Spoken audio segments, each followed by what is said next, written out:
A confraría de Cabo de Cruz segue pendendo dun fío. A frota está nun dos peores momentos dos últimos anos e hai unhas cifras de venda mínimas. O pósito crucense nesta situación non ve claro o seu futuro. É sabido por todos que a confraría de Cabo de Cruz non atravesa o seu mellor momento. A situación é crítica dende hai anos, con moitos traballadores en ERTE e cifras de venda rozando o mínimo.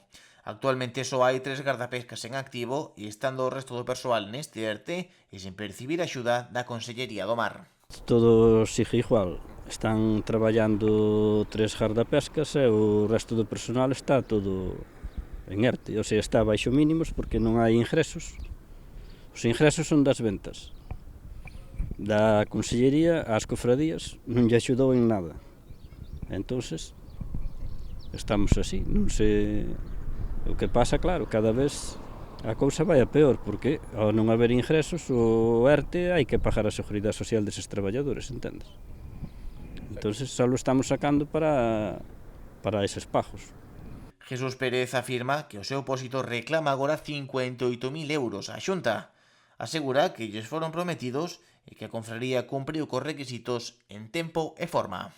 Nós ainda lle temos aí, estamos reclamando 58.000 euros de que non nos concederon. Motivos, saberanos eles, nós presentamos toda a documentación que nos requeriron, como en outras veces que nos la aprobaron, e a ver no que queda, porque esa axuda sería un respiro para a empresa. A situación, iso sí, non é exclusiva de Cabo. Os pósitos co marisqueo como principal fonte de ingresos están a pasar tempos complicados. Sí, Vilanova, Cambados, a Arousa, porque todo as cofradías sostéñense estas daqui de dentro da ría do marisqueo. Esta só vende marisco.